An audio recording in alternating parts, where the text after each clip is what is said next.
Salve, amigas e amigos da filosofia, bem-vindos a mais uma das nossas conversações filosóficas. Hoje eu vou conversar com a Keila Kearney. Ela é professora no curso de artes da Unespar e ela tem uma pesquisa que eu vou perguntar como que é essa pesquisa para ela. Tem alguns slides aí que ela vai passar também para apresentar a pesquisa. Muito contente de conversar com você. Obrigado pela presença aqui no canal e já deixo com você aí a apresentação, né? Se você puder ir contando como é que é a pesquisa que você tem, a gente vai conversando. Bom dia, né? Boa tarde, bom dia, acho que é dia ainda. Legal, Caio. Bom dia. Queria agradecer o convite, é uma alegria e uma tensão estar aqui e tão distantes e tão sinceramente. Eu pretendo falar um pouco da minha pesquisa sobre esse artista que está aí mal escrito, né? O nome dele é Marcel Brodars, ele é um artista belga e às vezes a gente erra a pronúncia de tanta gente, até a própria. E aqui é um convite para uma exposição que aconteceu esse erro, já estava impresso, então ele aceita esse acaso e vai assim, bonitão para... Tem várias... Ele vai reutilizar essa plaga, esse acontecimento que pode acontecer, enfim, que acabou inclusive de acontecer. E Marcel Brodars é um artista que eu vou encontrar no meu doutoramento, que eu fiz entre 2010 e 2014. É um artista belga que me apareceu da metade para o final, depois da qualificação, inclusive, e era uma situação incontornável. Eu tive que fazer uma pergunta muito simples e não encontrava resposta, porque esse artista belga, falecido em 1976, então a pergunta não podia ser dirigida a ele, era a seguinte: o que é o Museu do Marcel Brodars? O que foi o Museu do Marcel Brodars, afinal?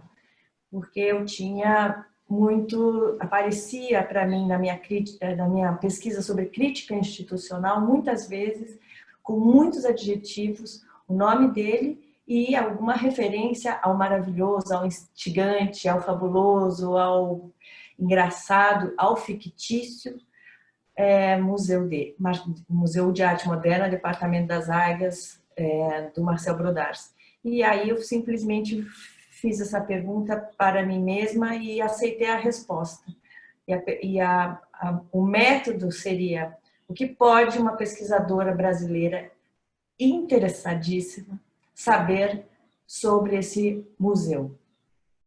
E a resposta veio para mim na frente do computador e do lado de um cartão de crédito, que eu tinha uma bolsa, eu podia encomendar livros e o que tivesse à disposição com a rede de atores em volta, meus professores, meu orientador, meus amigos, os artistas que eu conheço.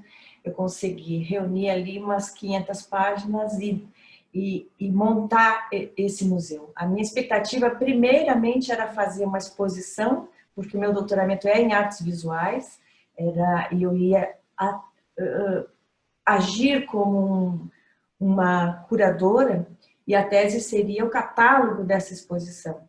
E, no final das contas, a pesquisa forçou que a exposição pareceu impossível, até ficticiamente impossível. Ela, na verdade, acontece na tese, na plataforma da tese, que eu entendi da possibilidade de divisão, de dispersão dessa informação preciosa a partir da tese, de um PDF que pode voar plenamente com imagens que são importantes para a compreensão e que estão disponíveis para esse tipo de documento acadêmico. Então, foi da diversidade fazer aí virtude, como o próprio Brodars atuava. Muito interessante. E conta um pouco, então, como que é esse museu, por que que ele te chamou a atenção? Vamos lá. Marcel Brodars é um artista que se inventou como um artista a partir dos seus 40 anos de idade. Ele era um poeta belga ligado aos círculos do surrealismo e do marxismo. E como poeta envolvido nessas questões, tem um trabalho admirável e que chega nos seus 40 anos, em 1964, e decide, por decisão, ele vai se tornar artista. Bom, eu vou mudar então aqui a imagem, né, essa sequência, e a segunda imagem que a gente tem aqui diz assim: obra por vezes delirante, mas sempre coerente, ou Brodars é um artista de artista, um curador de curadores. Então, as falas sobre Brodars e o seu museu eram muitas, mas o objeto eu não conseguia resgatar. E era isso que me interessava, como também atuo como professora de História da Arte, como no Brasil nós podemos ter o objeto mais limpo possível para que o adjetivo venha depois, para que a gente possa exercer um papel crítico sobre o objeto. Então, eu quis, a partir dessa pesquisa, retirar toda a interpretação e limpar o objeto, que era, quais foram os movimentos, quais eram os gestos. E esse artista foi aparecendo aos meus olhos cada vez mais hermético e interessante e até muito engraçado, de um humor, eu acho assim muito parecido com o humor da gente em Curitiba. Eu sou curitibana, tenho uma história em Niterói, que também gosto muito dessa história de infância e pré-adolescência, mas sou uma típica curitibana no que isso tem né, de qualquer coisa, de bom e de ruim, vivendo as agruras como professora do Estado em Curitiba, que não são poucas, e envolvida nessa situação. E aqui tem uma frase do Brodars que diz assim, também me pareceu bastante interessante: eu não acredito em filmes, não mais do que em qualquer outra arte. Não acredito em artista individual ou em trabalho individual. Eu acredito nos fenômenos e nas pessoas que reúnem as ideias. Então, outra coisa que aconteceu durante essa pesquisa é que o Brodars não fala português.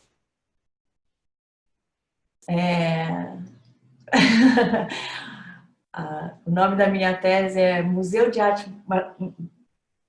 Não, na verdade, o título da tese é Marcel Brodars, Museu de Arte Moderna, Departamento das Águias, agora em português.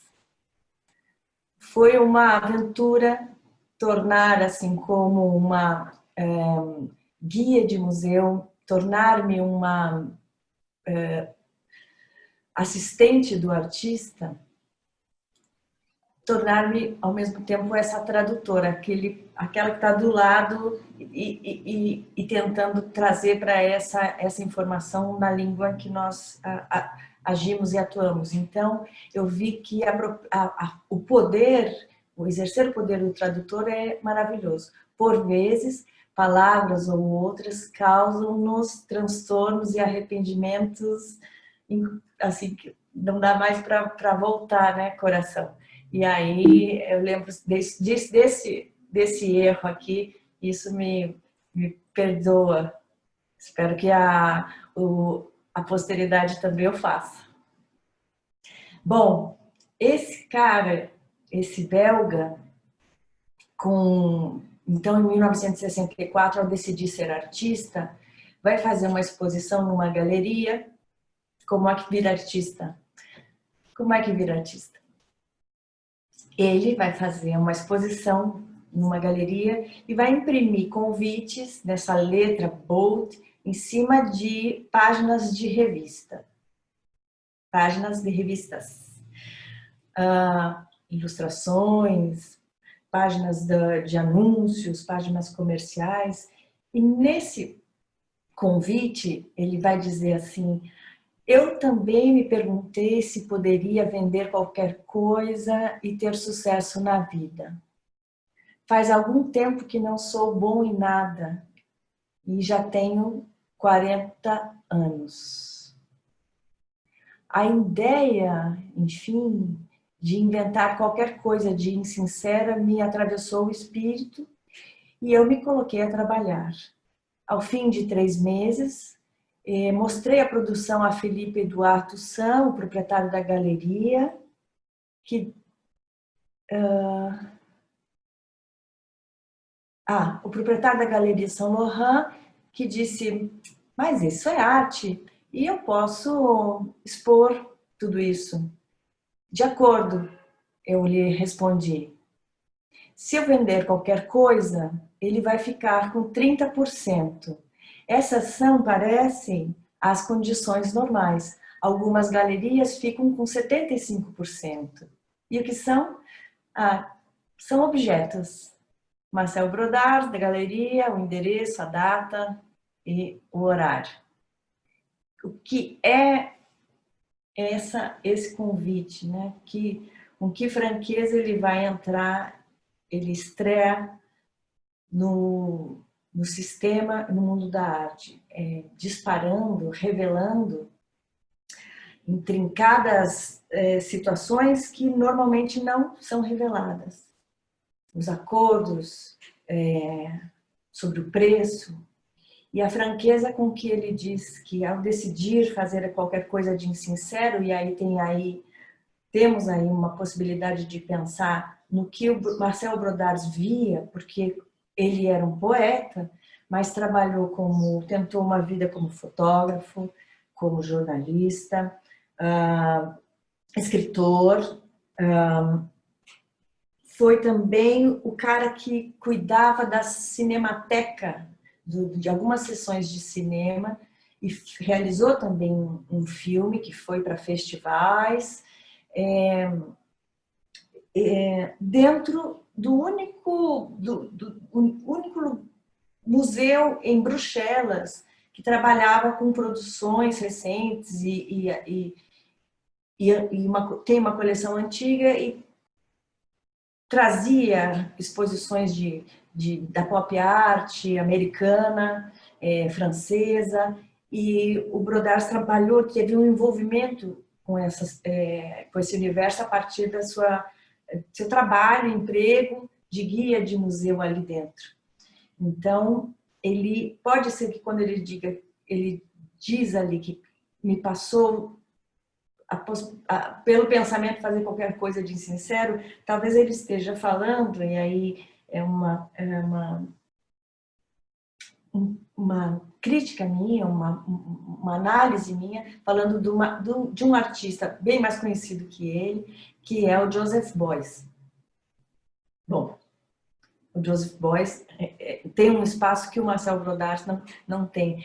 Eu acho que é mais ou menos um paralelo da relação de outros 2 artistas anteriores, que são o Pablo Picasso e o Marcel Duchamp.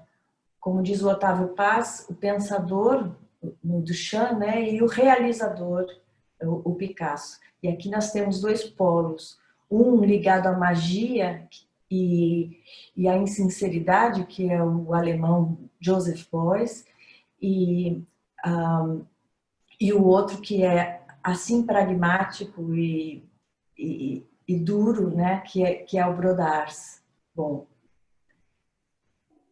outra coisa que ele vai revelar nesse convite é que foram 3 meses de trabalho e que quem vai dizer que a arte, quem vai legitimar a intenção dele de ser artista será o galerista.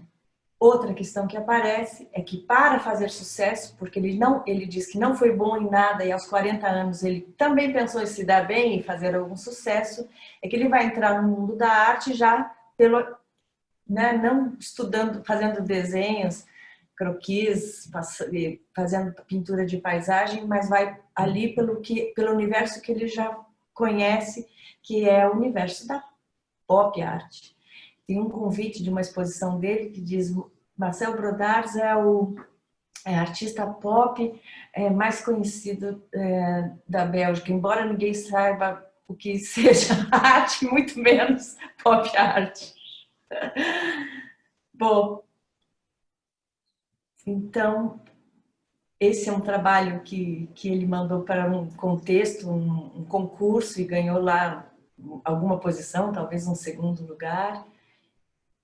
Caixas de ovos, uma bola com ovos dentro e uma caixa, né, de transporte aí, mas que diz alguma coisa como space, um capacete espacial que está ali como base para essa montagem, que antes ele fazia com palavras e aqui ele está entrando no universo dos objetos. Esse é um trabalho emblemático que estava nessa primeira exposição, chamado Pensebet. Trata-se de um conjunto de 50 livros impressos dele, um livro com poemas, e a gente não está vendo direito, mas é com um grupo desses que a gente tem embrulhado em papel craft para transportar, que ele simplesmente rasga e vai grudá-los, esses 50 exemplares, com gesso e com uma bola que vai parecer uma pérola. É um trabalho que demorou até para eu achar pela internet, como pesquisadora distante, como pesquisadora brasileira, encontrar o verso desse trabalho, que é assim e à frente, ou seja, a impossibilidade da leitura desses trabalhos. E lhe causou espanto que o público não tivesse sequer interessado sobre o conteúdo dos livros. Então ele vai perceber que ele recebeu um novo público, ele está agora com uma outra audiência, e a arte que trouxe ele para esse outro lugar em que ninguém se interessa se ali tinha uma história pesada de amor, um romance, ou uma descoberta, ou umas questões vitais sobre política. Pensebet quer dizer, é um lembrete, como um post-it, alguma coisa que nos vai fazer lembrar depois, mas também tem a ideia de bestiário, é uma série de animais que ele vai fazer poemas, que eu tomei coragem e fiz algumas traduções. Um dos poemas trata do mexilhão, que é um assunto recorrente nesses 4 primeiros anos do Brodars. Eu imagino assim, quase como se fosse a formação dele como artista, né? Eu que sou professora de um curso de artes, sei que são 4 anos de formação, eu imagino que esse tempo entre a decisão de ser artista e a realização do museu é um tempo que, por mais que ele quisesse não dar para começar a arte, sendo legitimado por um galerista de imediato, um tempo de certa produção que leva a uma formação mais interessante, poderia arriscar dizer. Então, nesses primeiros trabalhos, a gente tem o molde de alguma coisa mole dentro. O ovo, a casca do ovo e o mexilhão, que ao mesmo tempo, também ele vai lidar com batata frita. Claro, ele é um belga. Lembro que eu perguntei para o meu orientador, o Carlos Fajardo, que foi um orientador brilhante, maravilhoso, que me trouxe esse assunto, inclusive. Por que ele vai mexer com mexilhão e ovo? E o Fajardo, eu nem sei se tem autorização de dizer, mas ele respondeu assim: mas o que tem na Bélgica? Moule frite. E o mexilhão, vou traduzir, É um poema que diz assim: o mexilhão, essa criatura esperta evitou o molde da sociedade, ela molda a si própria. Outros, assemelhando-se, compartilham o antimar, ela é perfeita.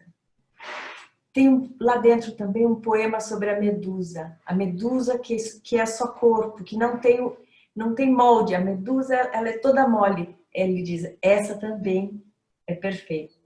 No caso do mexilhão, eu acho, desse mexilhão, e eu vou escolher dizer mexilhão e não marisco, e o Brodarsky vai pesquisar a violência institucional e a violência poética. Eu também percebo dessa espécie de violência da tradução, da violência da curadoria, da violência poética, né, da tradução, da curadoria, é um assunto também que ronda esse meu trabalho, na verdade. Nós não chegamos no museu, a gente está fazendo assim um That's My Life, né, anterior ao museu, e dessa entrada violenta do Marcel Brodars no mundo da arte. Aqui um convite do qual ele tratava esteticamente, e os conteúdos têm ainda muito do poeta. Ele diz assim o texto desse convite, de 65. Pop art, pergunte a Jean Dupré sobre isso. Quanto a mim, como Deus que eu costumava ser, não tolero mais dúvidas. Formas e cores que saltam do brilho da minha imaginação serão postos à apreciação a partir de 2 de abril na Galeria Jourduy. Eis os sonhos, eis os esquemas. Como eu consegui isso? Simples. Tudo que fiz foi seguir as pegadas deixadas na areia artística por René Magritte, Marcel Duchamp, e as frescas deixadas por George Segal, Roy Lichtenstein, Claes Oldenburg, fielmente, apesar dos ventos que sopravam. Também eu sou um apóstolo do silêncio. O que tem de fala dentro desse convite, desse quase inocente segundo convite para uma exposição que a gente encontra, é um mundo. Aqui fica até inclusive mais clara a situação,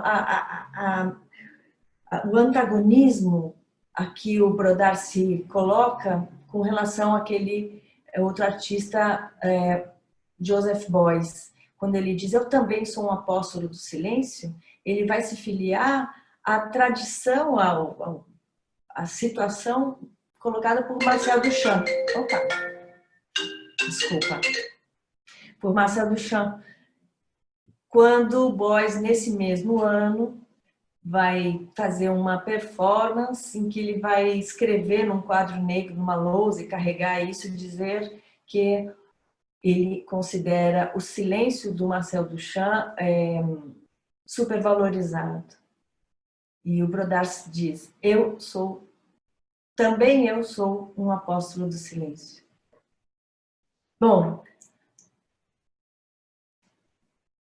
aqui, e essa é uma coleção muito minha, e para nossa conversa, Caio, eu é que separei essa situação que deixa tão aberta, assim, tão exposta, o antagonismo com esse alemão, que é uma pesquisa que eu estou construindo ainda, ela extrapolou meu doutoramento, eu estou pensando num livro que o Marcel Brodars escreve, que se chama Magia e Política, em que ele vai fazer um paralelo entre Wagner e Offenbach, se colocando como Offenbach, e o Wagner é o Beuys. E nessa carta, vejamos, isso aqui é uma carta aberta que ele escreve, dedica ao Beuys, meu caro Beuys. Ele escreve em 18 de julho de 68, 4 anos depois, então, que ele se torna um artista, né? E é uma carta longa que foi traduzida pelos Tradutores Anônimos, que é um grupo artístico, um coletivo artístico muito interessante que eu cruzei durante essa pesquisa de doutorado. Os Tradutores Anônimos têm um carimbinho, e aqui está faltando esse carimbinho, eles carimbam assim traduções dizendo Tradutores Anônimos S.A., tradução juramentada. A tradução não tem nada de juramentada, na verdade, os tradutores anônimos dizem que preferem uma má tradução a nenhuma e vão dispersando as traduções para a gente, para o nosso contentamento. Essa é uma carta traduzida pelos tradutores anônimos que consta na minha tese. Então, da série de cartas que o Brodars vai escrever, algumas são traduzidas pelo coletivo Tradutores Anônimos e algumas por mim. Quero agradecer a duas pessoas, a Regina Melim, que é professora na UDESC, Santa Catarina, e ao artista Fábio Moraes. Aqui nessa carta, veja só, eu acho que a gente não vai poder lê-la, é uma carta longa. Se você quiser ler um pouco também, pessoal que estiver assistindo, pode dar um pause no vídeo para ler o resto também. Vou ler o final. Beuys, poeta concentrado com suas mesas de cobre, suas faíscas mágicas, seus feltros cheios de cemitérios, suas camas cercadas de peste, com seus novos amigos sul-americanos, judeus e yankees, estaremos na porta de um novo açougue? Sinto apodrecer de longe a carne. Estaremos bem informados? Aqui não se sabe muita coisa sobre sua arte, não mais do que na França. Nossos jornalistas são bizarros. Anunciam aqui a criação de um museu de arte moderna em Bruxelas. Ninguém acredita. Vou lhe falar da nossa imprensa em nosso próximo encontro. Ela é condicionada, se bem que ignoramos o nome do nosso Springer. Deus, como a arte é difícil. É preciso relatar mais de 20 vezes algo sobre o uso da gordura em seus tratados. Beuys, até logo. Há muita gente comigo, dividida entre a geometria analítica e a fé em um Deus inacreditável. Marcel Brodars. Que elegância, senhores. Mas assim como Picasso, né, não tinha nenhum problema com o Duchamp, era o inverso, aqui também acredito que o Beuys não sofria mínimo abalo, nem talvez soubesse dessa carta dirigida para ele. E aqui, em 68, ou seja, depois dessa situação, estamos num ano emblemático e principalmente com consequências na Bélgica, que vai enfrentar com mais vagar, com mais tempo, o maio de 68. Aqui nós temos uma placa de plástico moldada por vácuo, que o Brodars vai dedicar a fazer, que são chamados poemas industriais. Nessa placa em específico, nós temos aqui, em amarelo e vermelho, as palavras museu e crianças não admitidas, impossibilitando a passagem de crianças. É um museu para adultos. Aqui ainda não existe um museu, mas certamente será um museu para adultos. Em 1968, em maio, portanto, no próprio Palais de Beaux-Arts, aquele que eu havia dito que era onde o Brodars trabalhou, vai haver uma ocupação programada para 3 meses, mas vai durar... Desculpa, eu falei 3 meses? Programada para 3 dias, vai durar 3 meses. O Brodars está associado aos ocupantes, que vai se chamar... esqueci, Artistas Independentes, esqueci o nome dessa associação. Ele próprio vai falar, assinar um manifesto contra a comercialização da cultura. Tem um panorama específico aí que depois do ministro da Cultura, André Malraux, e a formação das casas de cultura pelo Malraux, A Bélgica também, a francofônica e a flamenga vão articular essa cultura, tentando, juntando com o esporte, tentando ocupar o tempo ocioso da população, mas além da cultura também a ação. Então, entre as casas de esporte e cultura, essa associação. Bom, 15 dias depois da ocupação no Palais de Beaux-Arts, alguns artistas passam a ocupar as salas desse museu como um estúdio para produção de trabalhos de arte. Nesse ponto, o Brodars pega o seu chapéu e diz: daqui me retiro. Ele não concorda com esse tipo de experimentalismo e também não concorda que você esteja fazendo arte quando você está reivindicando um novo sistema de pensamento e de distribuição de cultura. Você produzir cultura ou produzir arte, esse objeto, né, que vai inflar a discussão sobre a cultura dentro do próprio sistema. Então, ele vai sair desse lugar de ocupante. E aqui, essa situação, né, de pesquisadora, que nós estamos em 2013, eu estou pesquisando qual era o trajeto entre o Palais de Beaux-Arts e a casa dele, 700 metros. Podia ser um Google Earth, daqui a pouco a gente vai poder ter... O que será o futuro das pesquisas, quando você está muito interessado em alguém distante, assim, você saber que ele se reuniu num café com fulano, beltrano, cicrano, e dali saiu aquela ideia. Vai ser uma doideira. Um dia vamos pesquisar, Caio, eu e você aqui conversando. Como é que se deu essa relação? Aliás, vamos mandar então um abraço para Ana Mondini, que fez a nossa ligação. O Marcel Brodars vai inaugurar em setembro, não em maio, mas depois de muita aventura, algumas cartas abertas, ele vai pensar em reunir algumas daquelas pessoas, mas certamente pessoas do círculo artístico, belga, francês e quem mais de importância houvesse, alemão também, o círculo alemão, vai convidar para conversar em casa, fazer umas novas discussões que haviam sido interrompidas. E ele diz, tem um texto dele agora em português, em PDF, no banco de teses da USP, ele vai dizer que não tinha, o estúdio é pequeno, mas não tinha móveis, não tinha onde cerca de 60 pessoas sentarem.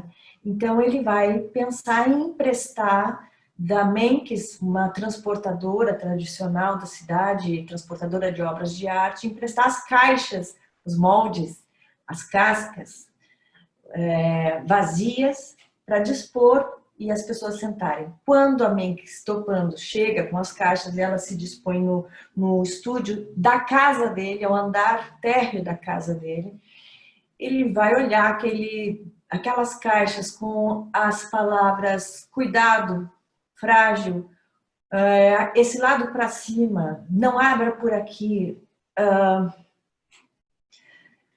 destinações infinitas, Paris, Bélgica, Curitiba, São Paulo.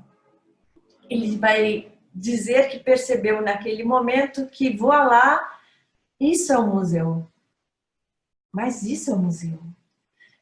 Então, a reunião que era para discutir a questão do novo museu, do Museu de Arte Moderna na Bélgica, que era 68 e não tinha, nós no Brasil temos o nosso Museu de Arte Moderna desde 1949, em 51 a gente tem a nossa primeira Bienal, né? que aliás é a segunda Bienal mundial. Ele vai inaugurar, então, pensar em fazer esse museu na própria casa, nesse estúdio. E vai fazer. Vai convidar um diretor de um museu recém-inaugurado e rico na Alemanha, em Mönchengladbach, o Johannes Claders, que está ali de braços cruzados, para fazer o discurso que inaugura o Museu de Arte Moderna, Departamento das Águias, com a seção inaugural do museu, que é a seção do século XIX. O que nós temos aqui?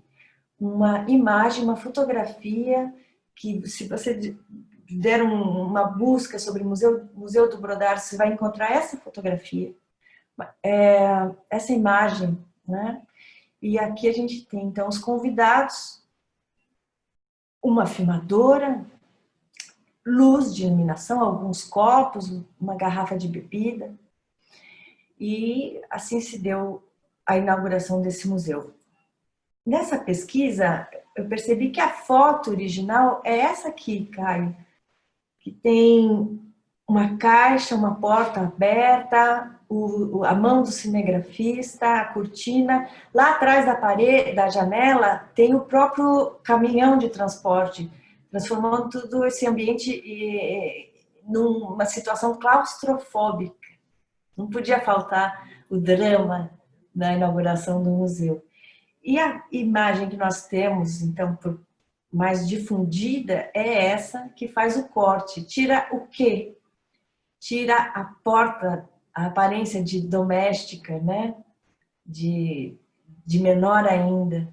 Então, esse esquema, essa montagem aqui, tornou para mim, assim, uma percepção interessante sobre narração também, sobre tradução, sobre visualidade, sobre esquemas.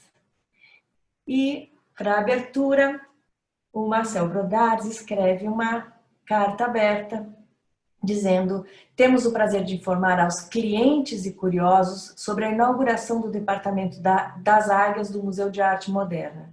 Os trabalhos estão em andamento, sua conclusão determinará a data na qual esperamos fazer brilharem, de mãos dadas, a poesia e as artes plásticas. Esperamos que nossa fórmula desinteresse mais admiração seduza a todos. Até breve, caros amigos.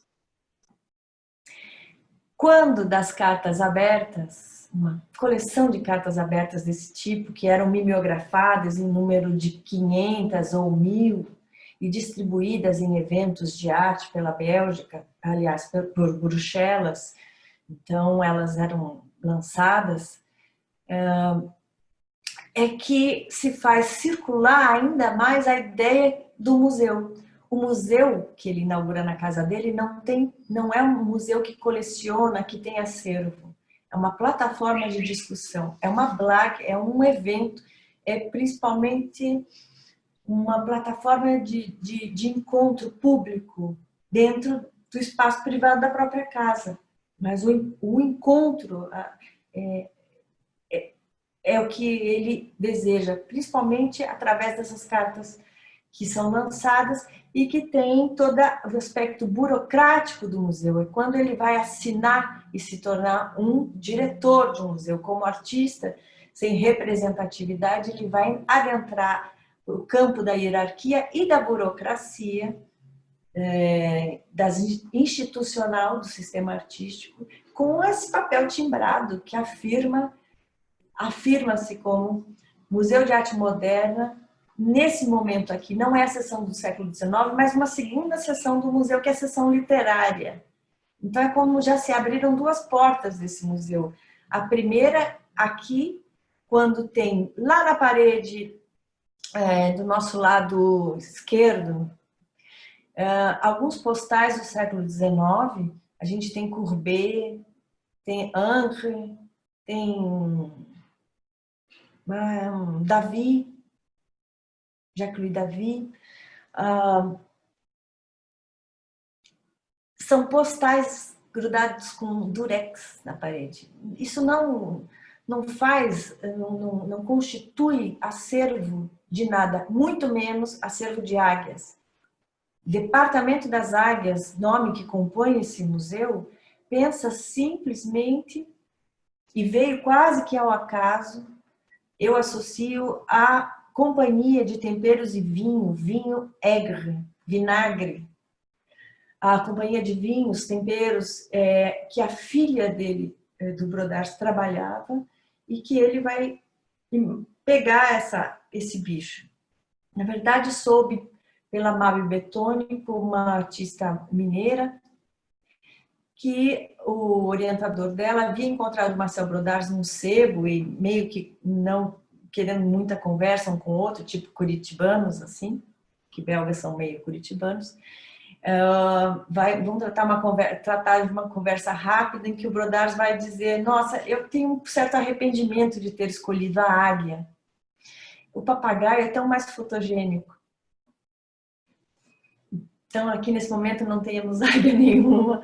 A águia vem de um poema, de um verso de um poema que diz: ó melancolia, estranho castelo de águias. Um poema do poeta Marcel Brodars.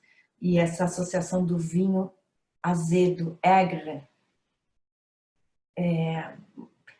conjunto de ideias. O Marcel Brodars é um poeta malarmeliano. Malarmé está profundamente colocado com seus vazios, seus tempos, a possibilidade do erro, do acaso, do lance de dados, brincado na poética do Marcel Brodars.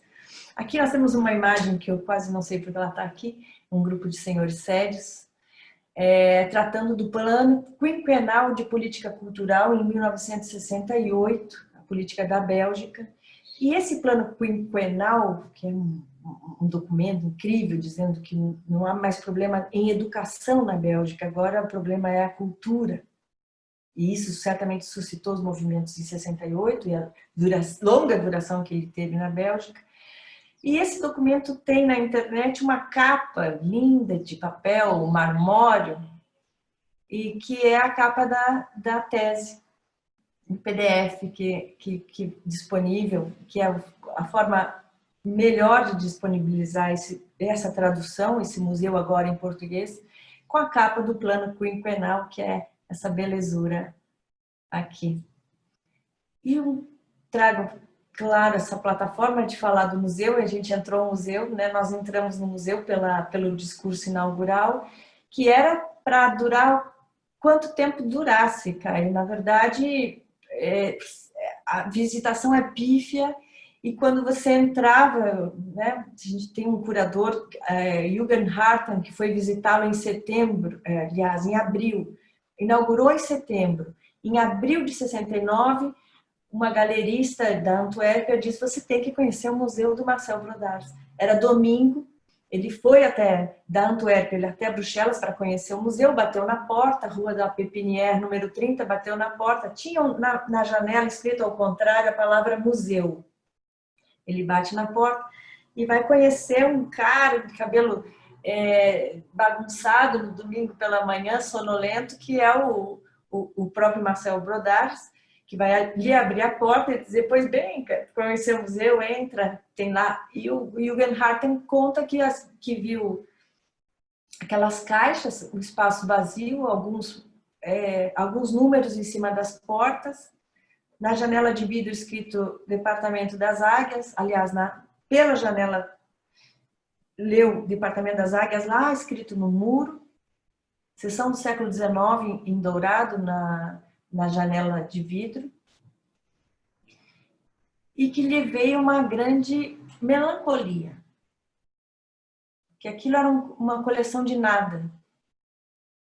E essa palavra e essa sensação do Jürgen Hartmann, que ele divide com o Brodars, é que os torna grandes amigos, quando ele percebe dessa melancolia. E é o Jürgen Hartmann, e também o Johannes Klagers, aquele que vai fazer o discurso inaugural, os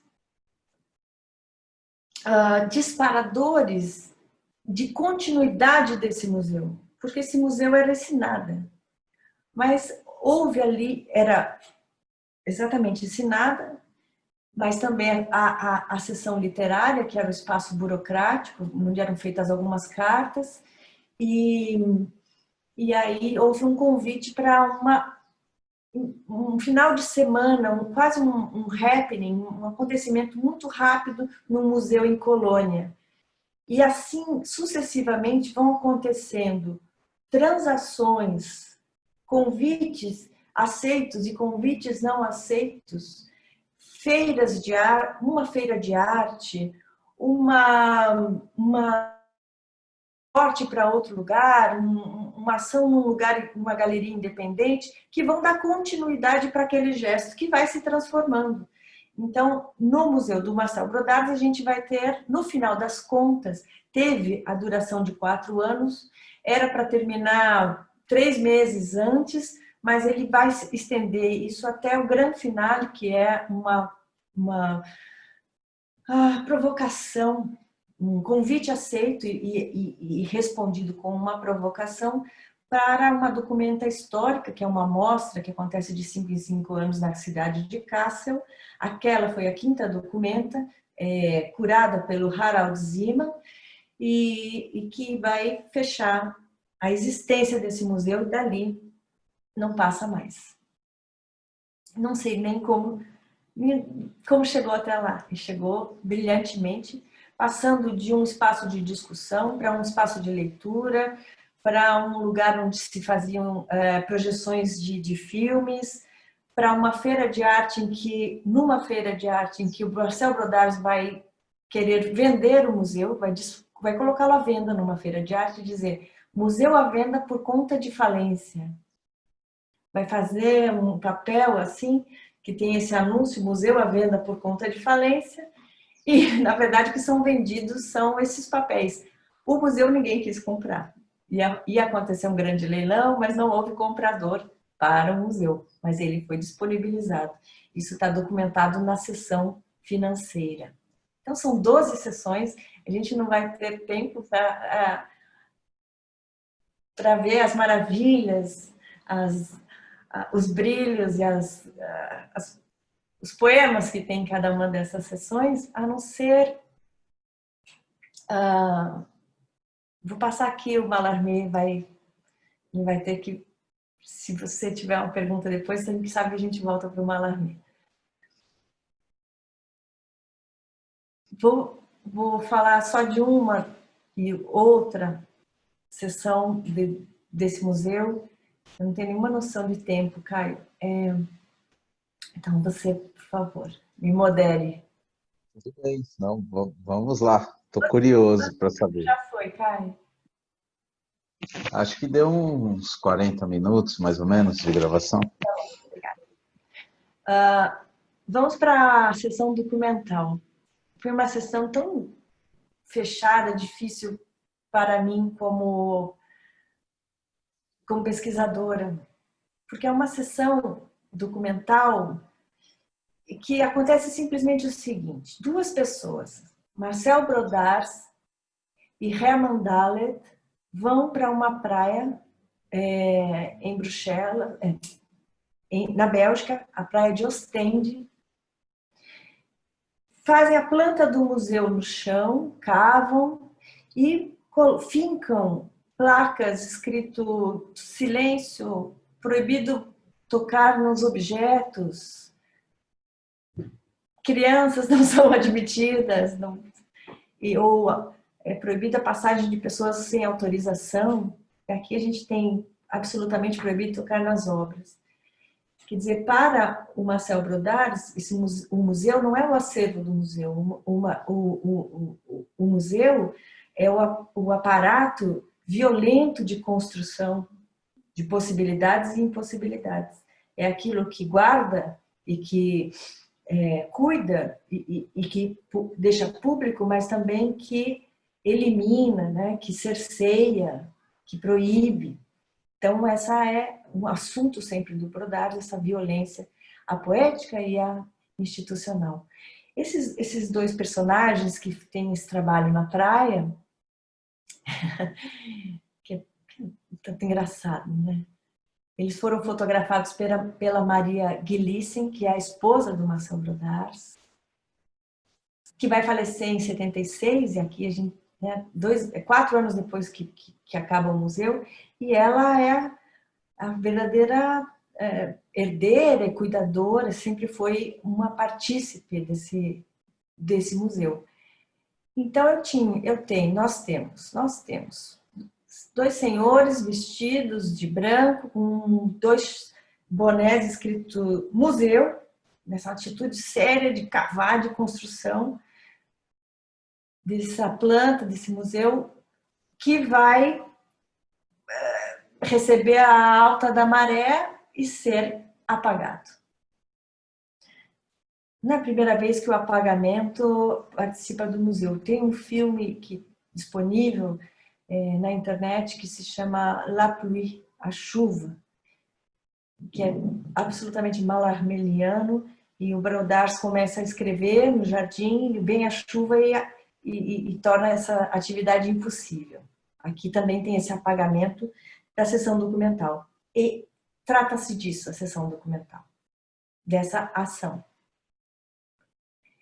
Em uma tese, você quer saber, mas quer saber muitas coisas. Por que essa praia? Mas é só isso? O que é isso? Mas isso é uma sessão no museu? Sabe que uma questão que está sempre relacionada com esse artista que eu fui encontrar e foi a frustração de não saber mais que me leva à pesquisa, é que você encontra essa frustração constantemente nas exposições, nas recentes retrospectivas, que é um artista desconhecido, Marcel Brodars, é um artista desconhecido. Recentemente a gente tem algumas exposições e você vai ver a exposição, a tua expectativa vai por terra, a frustração é muito maior. São documentos, uma frigideira com um leão de brinquedo em cima, uma coleção de cascas de ovos, algumas fotografias.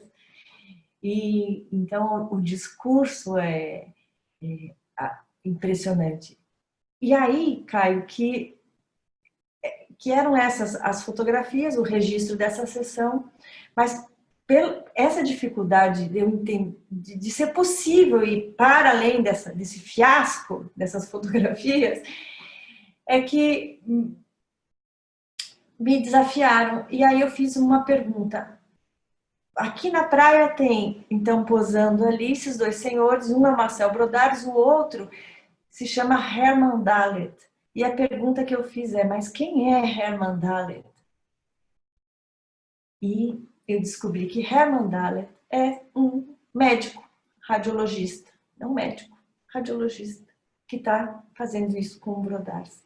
Na verdade, o Herman Dalet, a partir do contato que ele tem com o Marcel Brodars, quando ele faz a sua primeira aquisição de uma obra de arte, e é antes do museu, ele vai comprar um trabalho que se chama O Casaco de Maria, que é uma casaca da esposa do Brodars, que tem um nó, que tem uma sacola, que tem alguns ovos, um trabalho. A partir da aquisição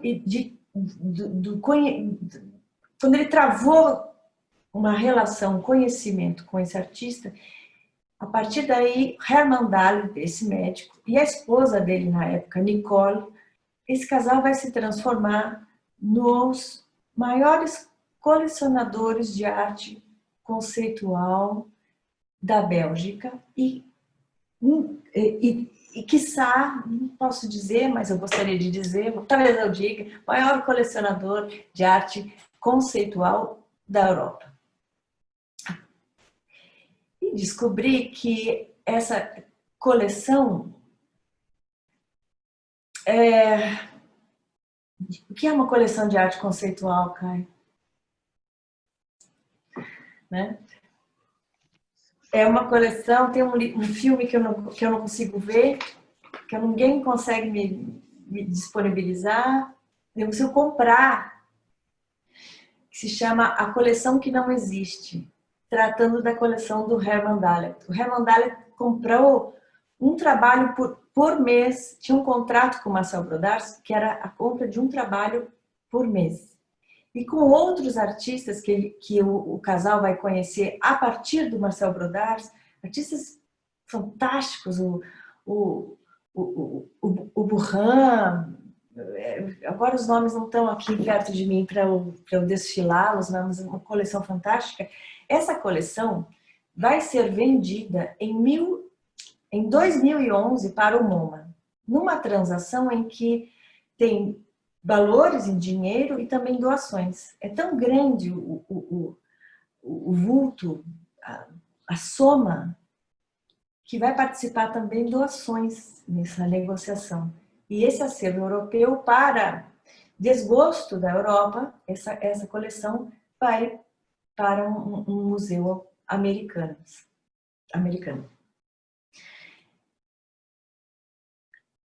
O trabalho que o Marcel Brodars, que eu não falei, mas como antes dele entrar na arte, ele disse que não teve sucesso na vida. Ele tem uma vida muito dura, muito difícil. Tem uma passagem com um poeta do situacionismo, que é colega, amigo dele, eles se encontram em Paris, num bar, e o Brodars diz: você já conseguiu dinheiro? Porque eles passaram fome juntos. Você já tem algum dinheiro? Eu posso te emprestar algum dinheiro. E esse poeta vai dizer, não me lembro o nome dele, vai dizer: não, eu agora estou bem, obrigada. O Brodars então diz: ah, merda, estamos os dois ferrados então. Mudou, né? A vida mudou para os dois agora tem dinheiro de alguma forma. Bom, então esse Herman Dalet é o que está fazendo essa ação, que vai entender, quando vai adentrar o universo da arte, ele vai dizer que entendeu que a arte conceitual é participação. O Herman Dalet trabalhou na produção das cartas abertas, incentivou várias publicações de artistas, edições que sem o incentivo, esse mecenato, não seriam possíveis. Aqui eu descobri uma exposição dessa coleção do Herman Dalet, e que lá no fundinho eu tive que dar um zoom, e é uma beleza fazer uma pesquisa em que você consegue congelar uma imagem, dar um zoom e descobrir. Eu achei lá em cima de um pau de cabeleira esse chapeleto, que, acredito eu, hoje esteja no Museu de Arte Moderna de Nova York e que tenha sido vendido por uma bela de uma soma. Merecidamente, para quem quer que tenha lucro. Mas nas cartas abertas, quando o Brodars chama, convida para a inauguração do museu os seus amigos e clientes, ele está falando de uma relação de negócios novamente. E ele alertava: não venda o meu trabalho agora, espere mais 10 anos. Ele sabia que era uma troca, quer dizer, ter alguém que está te financiando, comprando um trabalho por mês, é uma situação interessante para o artista, porque ele podia fazer, não eram obras direcionadas para decoração da sala, eram trabalhos com as dificuldades dos trabalhos conceituais que eram adquiridos, legítimos, né? E essa transação ficou clara justamente nessa inocente ação na praia, numa tarde de agosto em Ostende. Esse é o museu do Marcel Brodars, em que você vai descobrir essas relações. Uma sessão que era para ser a última e que não foi a sessão das figuras. Aconteceu em 1972 no Museu em Colônia, um baita e rico museu alemão, e que vai se chamar Sessão das Figuras, e que vai constar mais de 250, 300 águias. Só aí, Caio, o museu nasce em 68. Só nessa última sessão, que é um último gesto, é que o Marcel Brodars vai, como diretor de um museu, como persona e instituição, vai visitar acervos de museus no continente americano, por toda a Europa, vai conseguir emprestar uma pintura do Ingres, do acervo do museu, vai encomendar para o Gerhard Richter uma pintura de uma águia, vai encontrar num sebo uma porta que tem uma gravura chinesa em que tem uma paisagem com uma águia. Ele traz a porta para essa exposição. Ele vai fazer uma exposição das figuras que é uma coleção enorme de águias. O que nós estamos vendo aqui é um pequeno livrinho. Está lá em casa. Que está lá em casa, eu consegui. Um livrinho, são 2 livrinhos que são os catálogos dessa exposição. Um disponível na abertura da exposição e o outro que foi realizado durante a exposição, disponibilizado ao final da exposição, em que constam nesse último livrinho, que tem o crânio da águia, né, constam as anotações dos visitantes. Tem um que escreve assim: eu não descobri nada aqui, nem a América. E que o Brodars vai colocar nessa anotação, assim como outras provocações e xingamentos e elogios também. Então, o primeiro é onde tem os ovos, é o primeiro volume, e que tem a relação dessas águias que vão aparecer, e ele vai dizer, figura 1, é caixa de fósforo, a figura 2, livro tal, moeda pré-histórica. Não existe moedas pré-históricas. Não tinha moeda pré-histórica.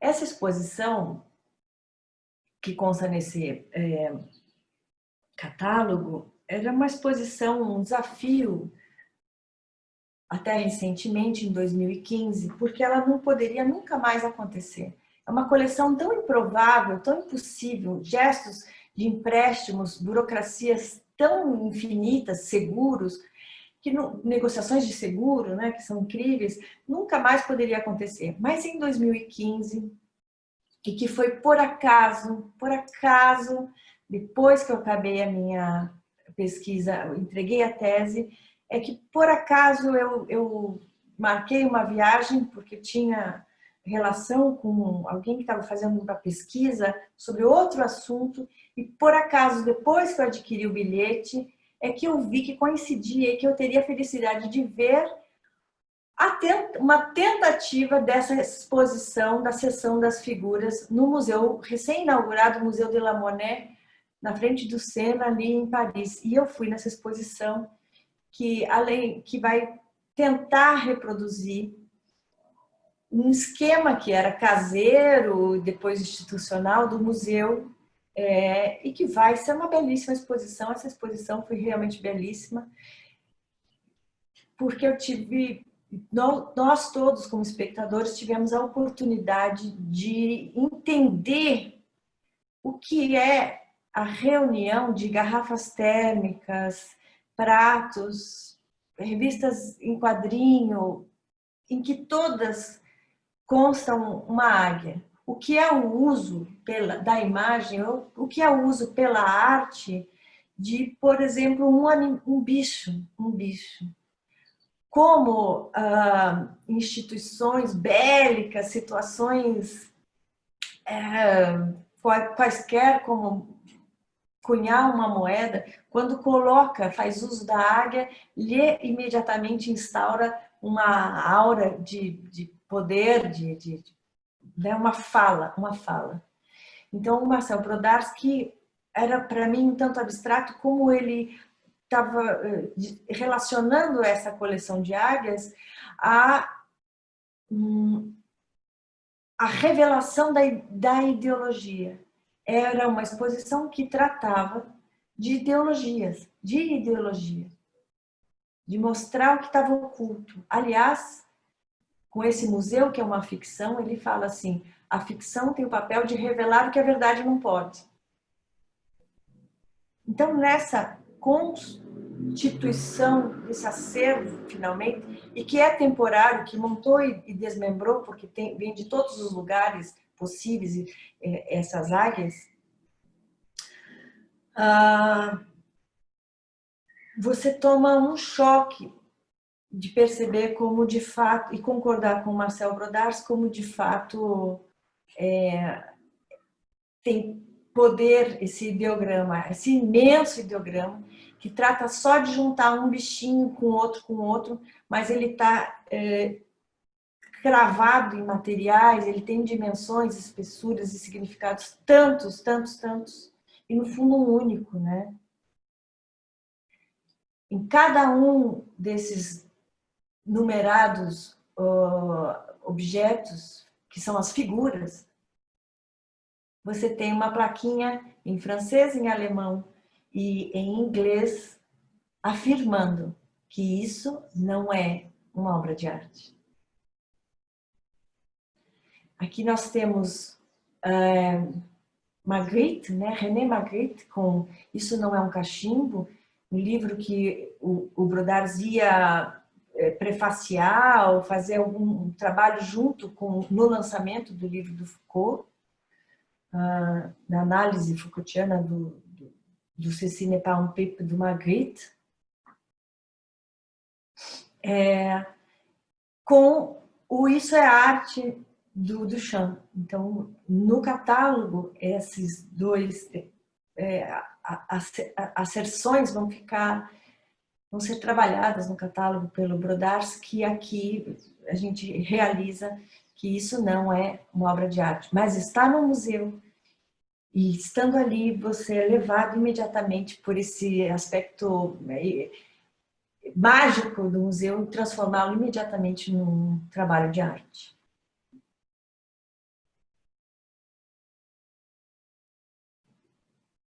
Então, essas imagens que eu tenho aqui eu não tinha, porque durante toda a pesquisa eu não tive contato com nenhum trabalho do Marcel Brodars.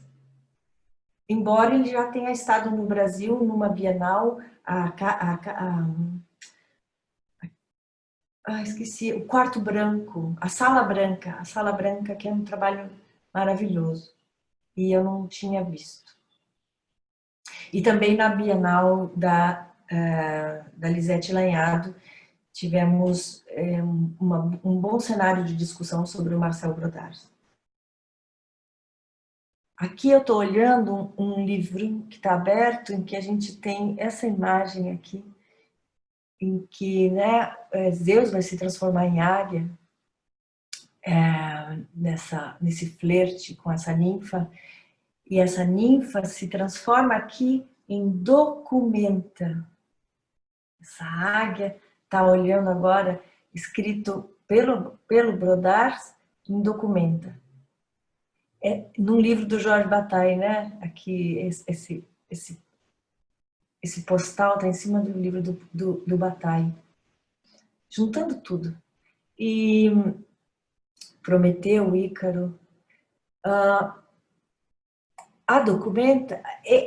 Caio, retomando, essa exposição, a seção das figuras, seria o último gesto do museu, era onde ia fechar. Mas aconteceu do convite pelo Harald Zeeman de trazer essa seção de Colônia para Kassel, duas cidades alemãs. E Brodars disse não, era impossível mesmo estender os seguros e fazer esse translado desses objetos todos. Mas o desafio voltou para o Harald Zeeman.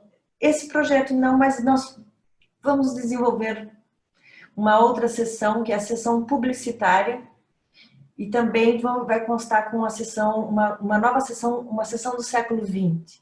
Então, são emendadas duas últimas sessões, as 10 sessões do museu, agora ele vai fechar com 12 sessões e vai fechar na Documenta de Kassel, que é um evento para o Círculo das Artes incrível.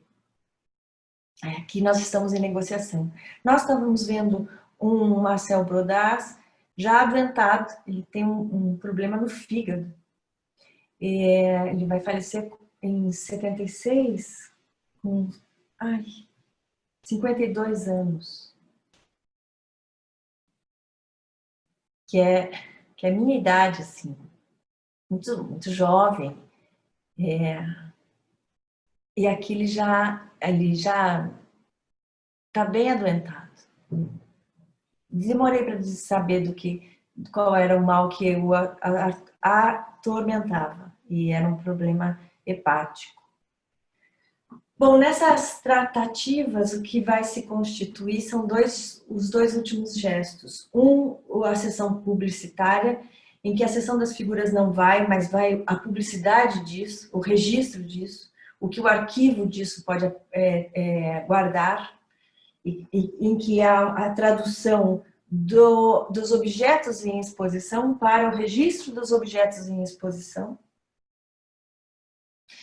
E uma outra sessão, que é essa sessão de arte moderna. Está vendo ali, ó, Marcel Brodart, sessão de arte moderna do Museu de... Sessão de arte moderna do Museu de Arte Moderna, Departamento das Águias.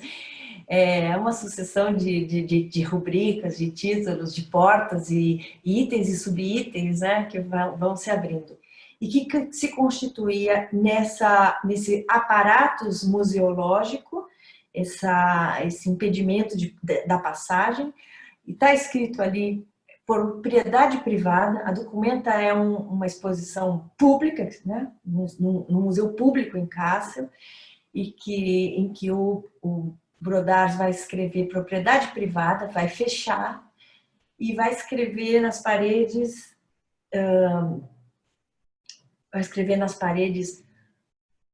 Museu de Arte Moderna, Departamento das Águias, Seção de Arte Moderna. Numa outra parede tem indicativos com setas que diz assim, caixa, entrada. Eu acho muito curioso que esteja escrito caixa. O museu tem poucas setas, assim, não sei se ele aponta para o banheiro, para o guarda-volumes, mas ele aponta para o caixa, que é muito interessante. E essa é a última sessão, a que finaliza essa aventura desse museu fictício, que serviu para tantas experiências, principalmente para o artista se transformar nessa persona que trata com outros museus de igual para igual, não como artista, mas como diretor. Só que, no meio do caminho, o Marcel Brodart achou que, ao invés de estar desafiando aquele curador alemão, o Harald Zeeman, ele estava contribuindo e dando mais ainda poder com essa propriedade privada que ele finca naquela exposição, e muda tudo no meio do caminho, né? Muda tudo violentamente. Chamam um letrista que vai apagar o que estava escrito como arte moderna, a sessão da arte moderna, e vai inaugurar o último fiapo de sessão, que vai ser um museu de arte antiga. E não tem nenhuma arte antiga ali, mas tem as palavras, Museu de Arte Antiga. E o Brodart depois pega um giz azul, desenha um navio, as paredes todas pintadas de preto, aquelas que eram brancas, estão agora pintadas de preto, com letras douradas, Museu de Arte Antiga, e ele vai inscrever nessa parede Le Noir, c'est la fumée. O preto é a fumaça.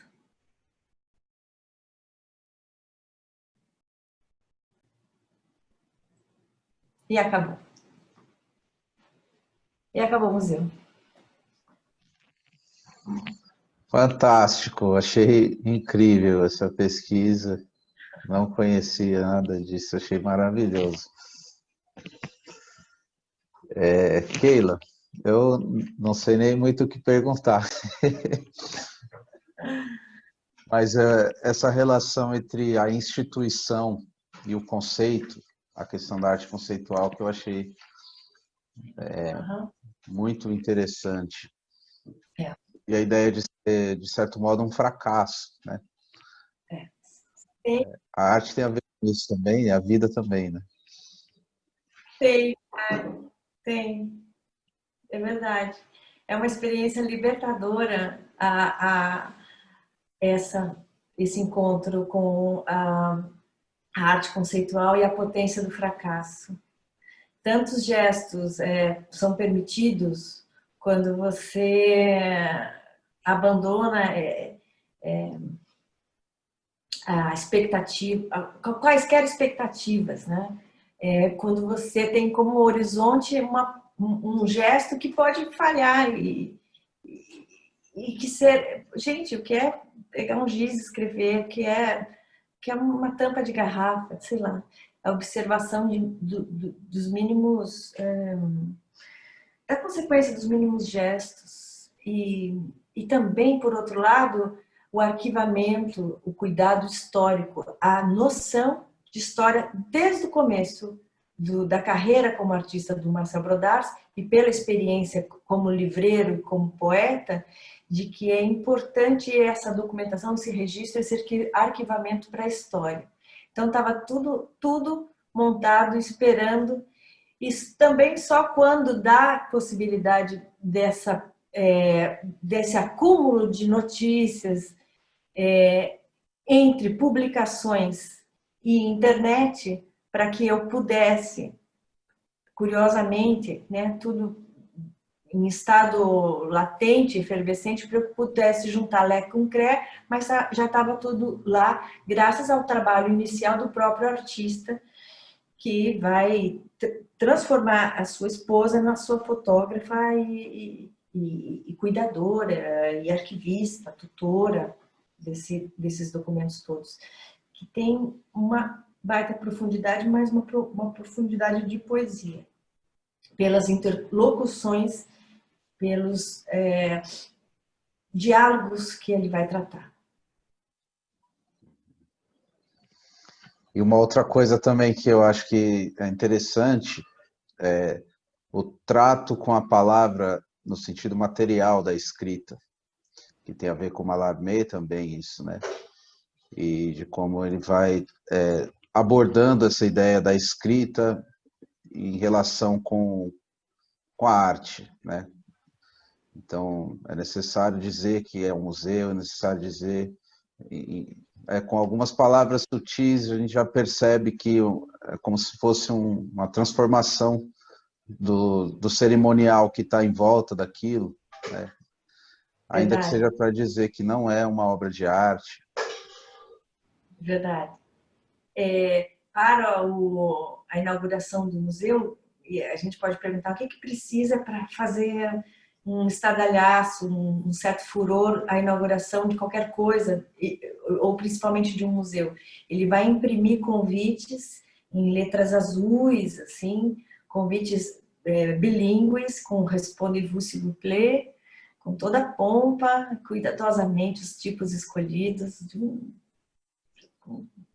não sei como isso não está nas nossas paredes penduradas, porque é um papeleto, né? Não está porque é um papeleto. E sei lá quanto isso nos custaria hoje.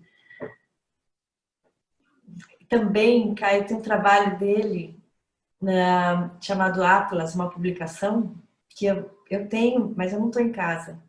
É um livrinho desse tamaninho, assim, menor que uma caixa de fósforo, você mal abre, chama A Conquista do Espaço, Paramilitares e Artistas.